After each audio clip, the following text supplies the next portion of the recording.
The following is a Comfortably Zoned Radio Network production.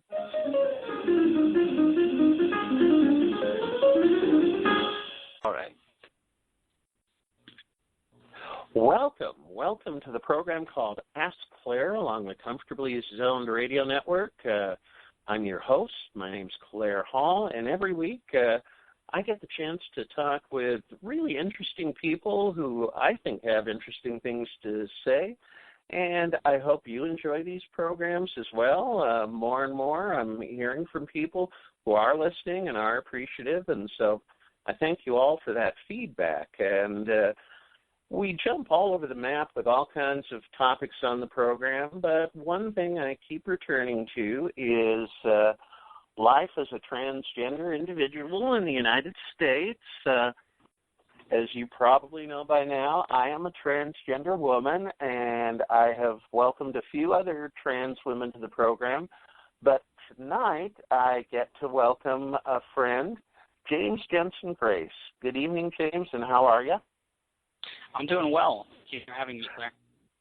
Well, thank you for being here. And you have the distinction of being the first transgender man I've been able to have on the program. And so I really appreciate you taking the time to share your story and a bit about what you are doing. And let's go back to the beginning and when you became aware of your identity and your path to gender transition.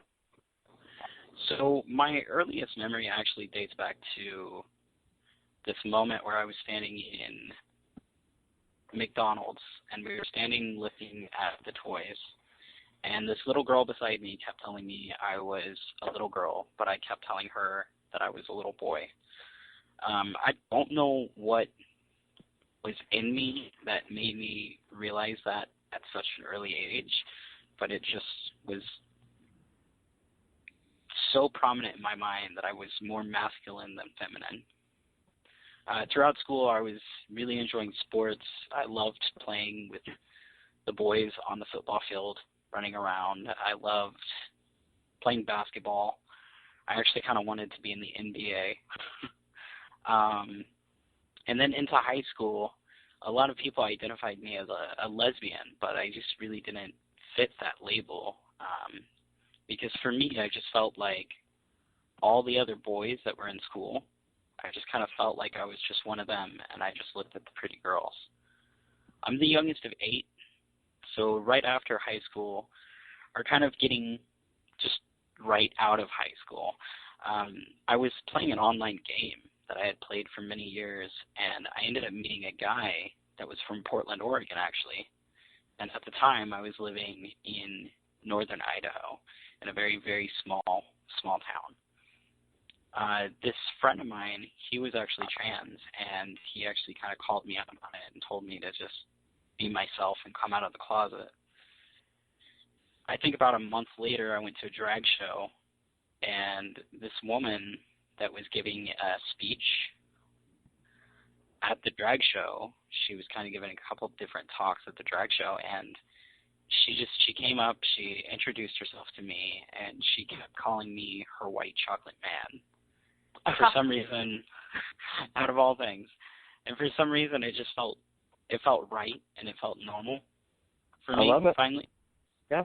And, so after that, I just went home and decided, I'm going to start binding my chest, and I'm going to start going by male pronouns and a male name and just see how I feel about it. So I did that for, a week before it was like, okay, I'm not who I pretended to be throughout all these years. I'm actually someone that's been hidden, that's kept myself hidden from the world to see, and now I can be myself. Oh, so, wow. Yeah, I know you have had Powerful. That same experience, too. Yep. And what a liberating feeling it is when you can finally be yourself, isn't it? Yes, it really is.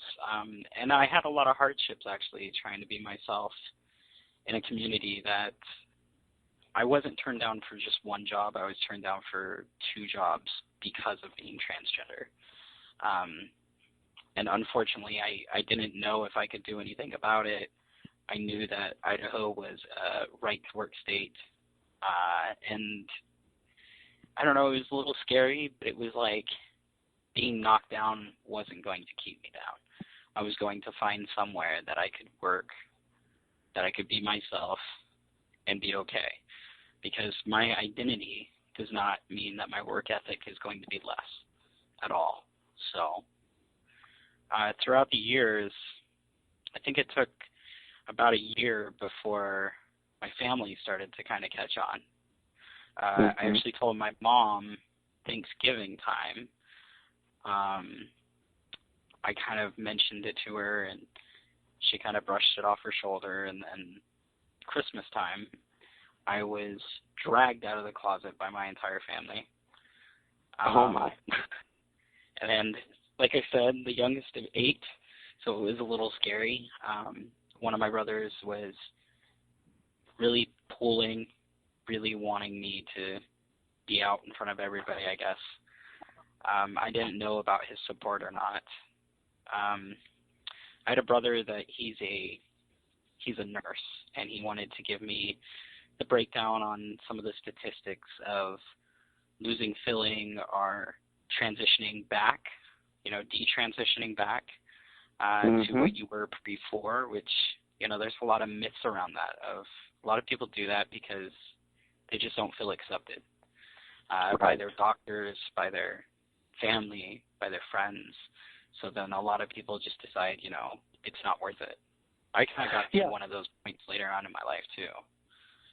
Yeah. Can I jump in? I mean, I just think this is a myth we haven't talked about on the program yet, that it does happen, but despite what some of the people, conservative cultural warriors will tell you, the rate of detransition is really incredibly small, and I've never really come across a case where somebody said, oh, I'm going back because I made a mistake.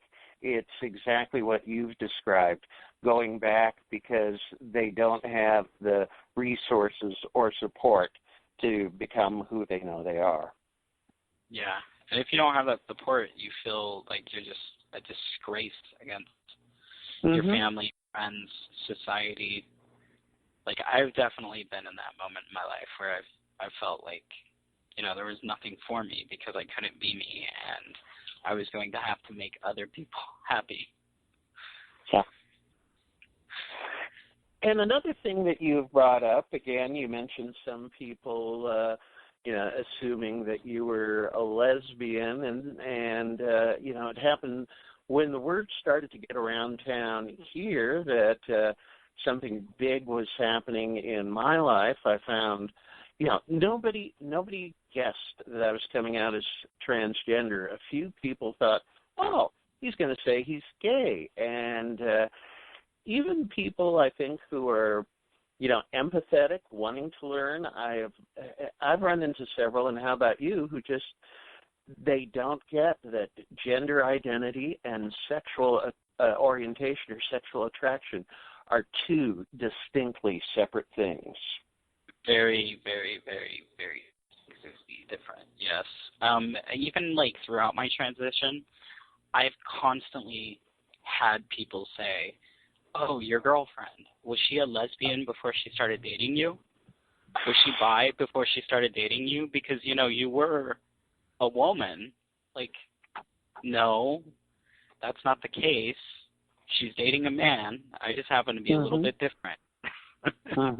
There's nothing wrong with that. Every man is different somehow. Every man has all sorts of different features. Yep. That's been the most exhausting thing with people. It's the constant, they support everything about you, but they're so confused because they hold so much onto the label of what things are and what people used to be, because labels are just an easy way for them to understand or something to make sense of it.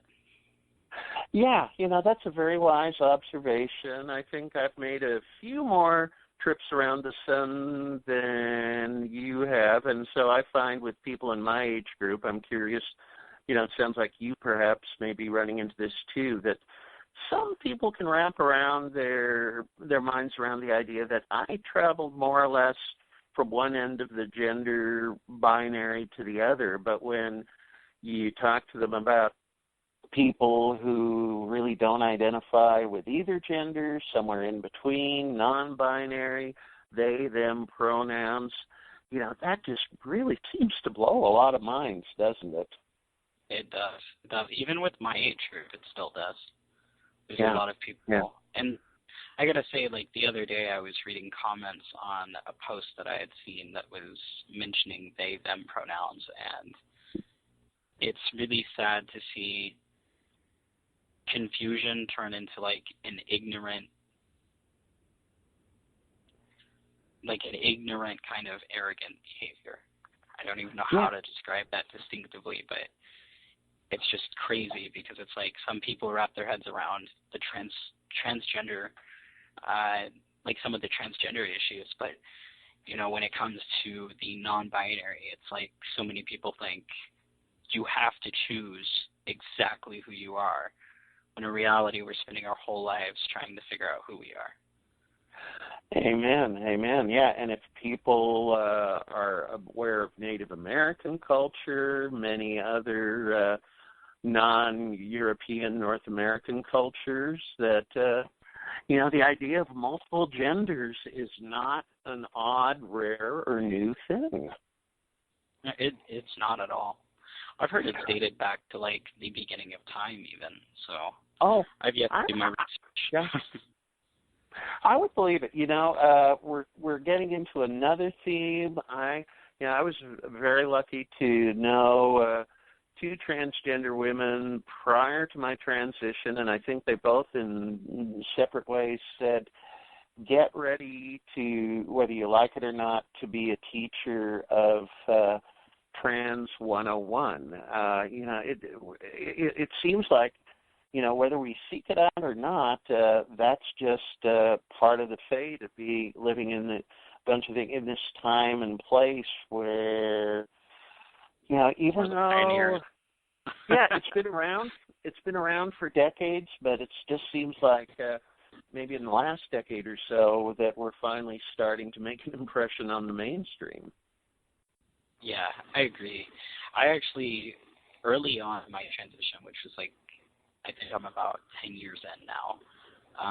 Early on in my transition, I remember going to a group, and we had a couple advocates that were there, and a lot of them were talking about coming back and continuously doing the work to be able to educate on trans issues and help other trans individuals. And at the time, I was kind of living so stealth because of where I grew up, fear of being beaten up in a restroom, fear of, being, like, my biggest fear, I'm going to be as real as possible with this because I feel like this is something that people do need to hear. My biggest fear was actually being outed by somebody else that should, keep their mouth shut in a public location, like a bar, or, anywhere. At the instance, at that time, it was somebody that outed me at a bar, and then she went around and told the entire bar. And my biggest fear was that somebody was going to confront me, or they were going to wait until I went to the parking lot, and they were going to kidnap me, beat me, and possibly rape me. Like, that has been the scariest thought I've ever had in my life, and I've had to live with that fear throughout the years. And I would never wish for somebody to feel like that by just walking into a room or going to a bathroom. So at the time, when I first started my transition and I was living very stealth, sitting down in this meeting and hearing some people talk about, coming back and doing the work, and the big topic of, would you do that? If you transitioned and felt complete with your life, would you come back and help educate?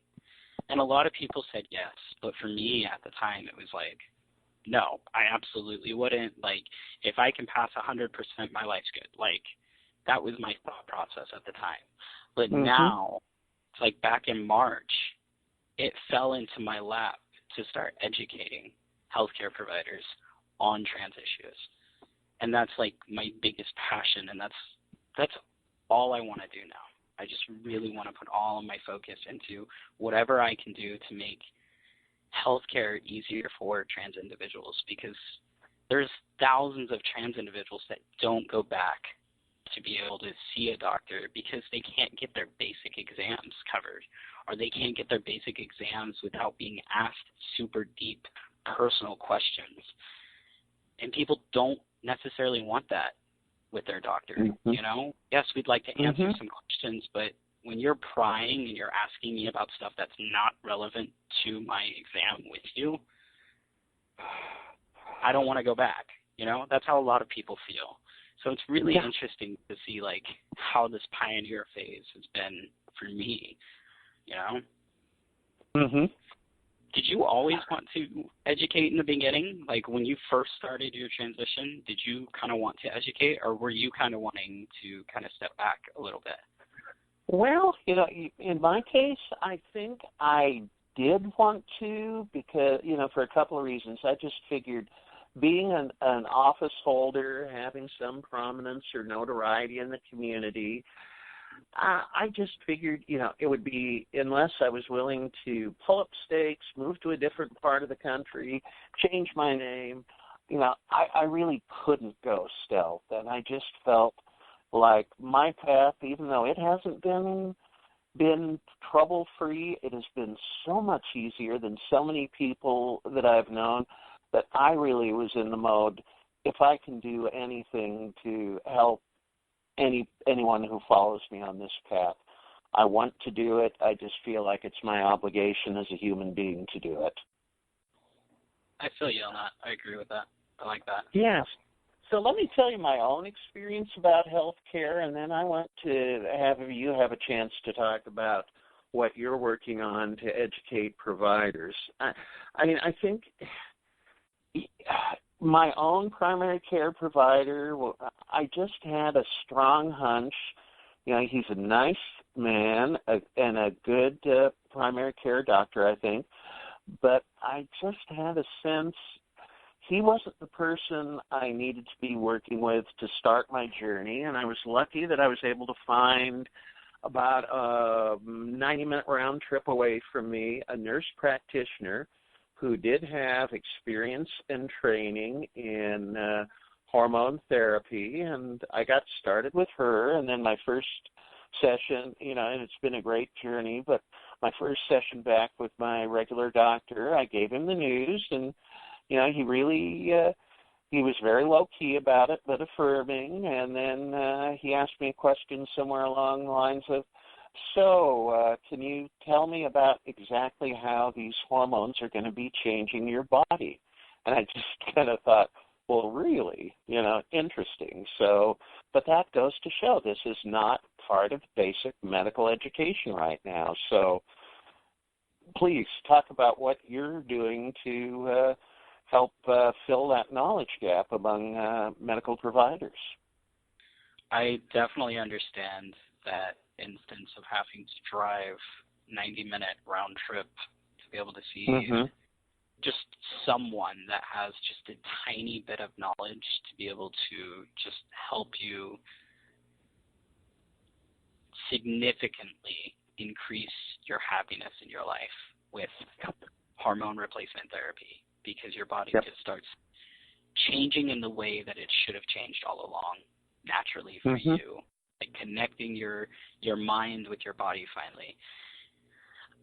For me, I had to drive actually 4 hours round trip to be able to see not a primary care physician, but to see an endocrinologist, and also have a second therapist write a letter for my top surgery, which was really, really difficult to try and do. A lot of my reasoning why I want to focus on doing any kind of education, I just want to touch base on some of this because I feel like there's a little bit of explanation to help people understand the importance of it. When you see your doctor for, you know, a foot issue, your doctor usually tries to find another doctor to be able to fill that position, to be able to educates you on what you need done to be able to have it done, because your primary care doesn't usually understand most of the stuff. It's taken me 10 years to finally find a primary care physician that as soon as I see her, she is on board with trying to figure it out, and she is deep into wanting to utilize her resources, utilize other doctors to be able to help her patients. And I think a lot of primary care physicians, they don't quite have the network to be able to educate or to be able to learn for themselves. A lot of primary care physicians are kind of just lost. This is something that it's not new, but sometimes it's new hitting their lap. So a lot of them just kind of freak out, don't know what to do, don't know what to say. They don't have the time to sit down and go and look online to try and figure out some details on what to do or who to send these people to. So my goal with educating has been to put in, right now I'm working on a course that'll be for primary care physicians, for surgeons, possibly dentists, anybody that's working hands-on with a transgender patient in the healthcare system. I want to provide them with a network, and then also this course, which will be for affirming gender, to just helping this one transgender patient feel comfortable in their environment, to have the process with this trans individual be simple, no impeding questions about what's between their legs, what their girlfriend used to be, if they used to be a lesbian, if they used to be bi, if they used to be straight, like there's so many questions that don't need asked, and a lot of people feel the need to ask so that they can educate themselves, but we don't need to be everybody's test subject. So my goal will be to just kind of erase the test subject portion of it and help educate so that these primary care physicians can focus directly on getting the healthcare needs for these patients that are quite normal, Yeah, and that really resonates with me. I mean, being everybody's test subject, as grateful as I am for living my authentic life and for having the opportunity to advocate and educate, I've got to admit, and do you ever feel this? It just at times feels a little exhausting too. Yes, it does. It does. Yeah. Especially if you're laying in the hospital bed and you're sicker than sick and you're just wanting medication and they're making you feel uncomfortable with your trans experience because they want to know all the details. Well, do you plan on having the bottom surgery? Do you plan on doing that? Like, you don't need to know that. That's something that's in my future, not yours, I just want to lay in a hospital bed and be sick. Yeah, and that's another, again, when I do speak, I always try to put the disclaimer in there. My story is just my story, and that every transgender person's story is different, just as every human story is different. But, again, I'll find people who, and I know this is a subject of debate with some within our community even, but that you don't have to have surgery to be transgender. You don't have to have hormone therapy to be transgender. I think your story illustrates, as does mine, you just know, and it is something that, it's something that goes beyond, certainly the physical transformation allows us, I think, to be much more comfortable within our own skin, but, how do you approach that with people, or does the subject come up? It comes up fairly often, and I've been trying to actually just be more honest and just I'm trying to be more open because I gotta say it is scary talking about what surgeries you want and what surgeries you don't want.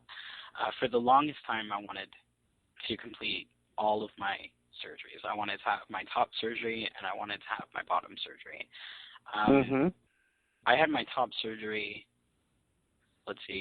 almost 3 years ago. It'll be 4 years next year. I had my top surgery a couple of years ago, and for me, my top surgery felt really relieving, and I felt so comfortable, and I don't know, something about my top surgery just made me feel complete. So what I've been doing for myself, because I know with my top surgery, I've lost a lot of feeling in my chest.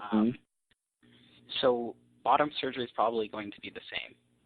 You know, I'm probably going to lose a lot of feeling. So for me, I'm just trying my best to be comfortable with who I am. And like the most important thing for me was my chest. That made me feel the most dysphoric. Dysphoric meaning, you know, uncomfortable with how you feel. And my dysphoria with my chest was really, really bad. But my dysphoria with my bottom half, there's days that it's really hard for me, and there's days that I don't even think about it.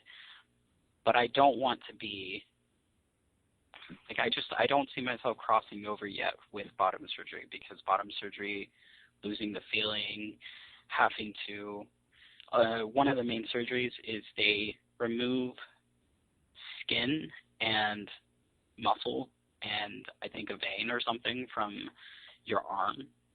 They usually do it from there, or they do it from your thigh.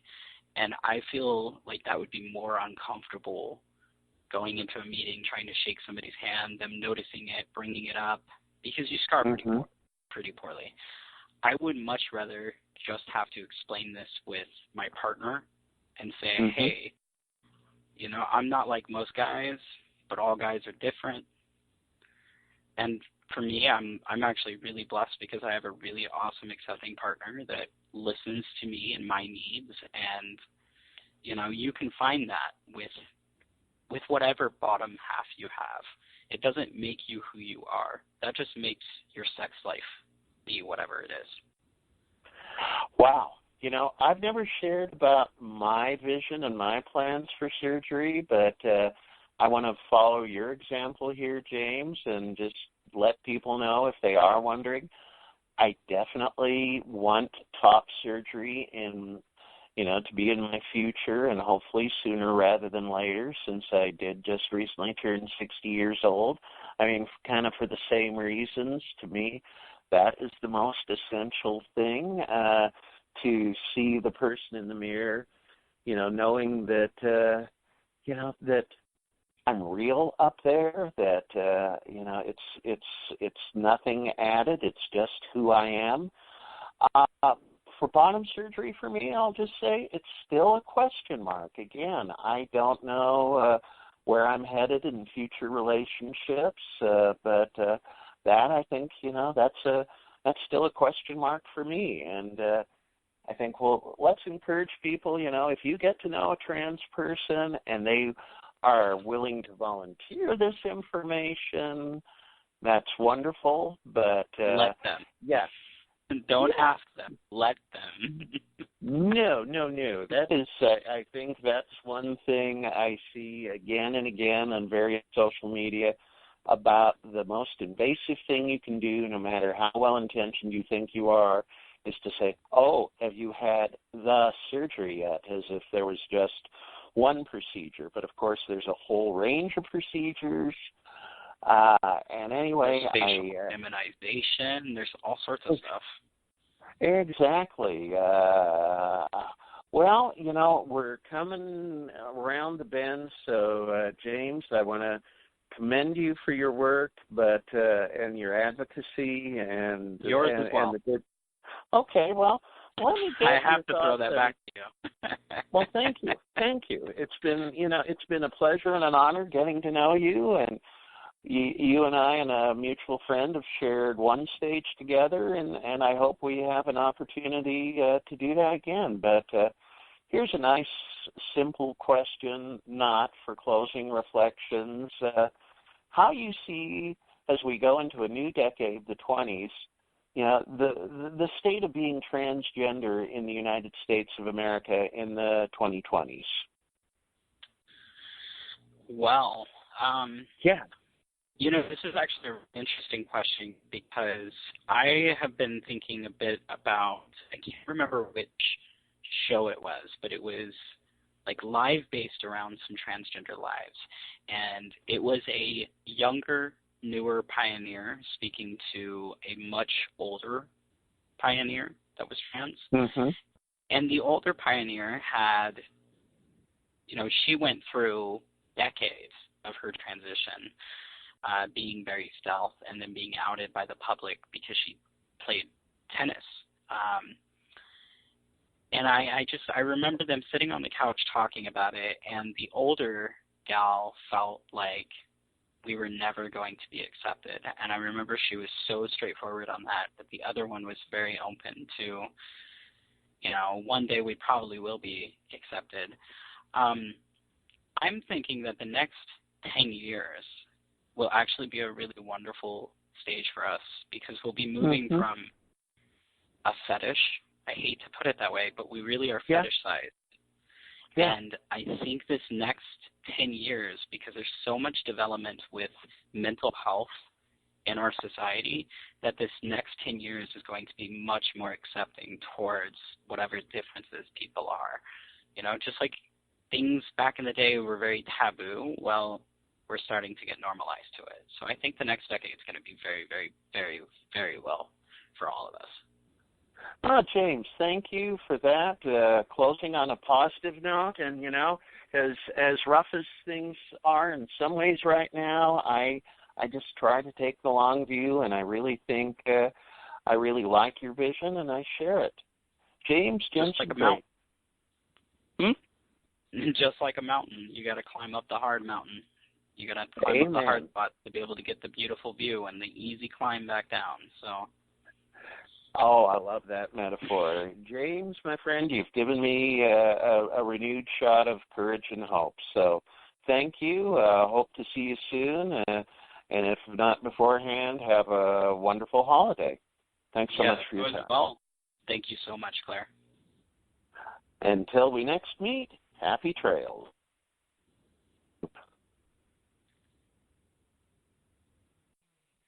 The proceeding has been a Comfortably Zoned network production.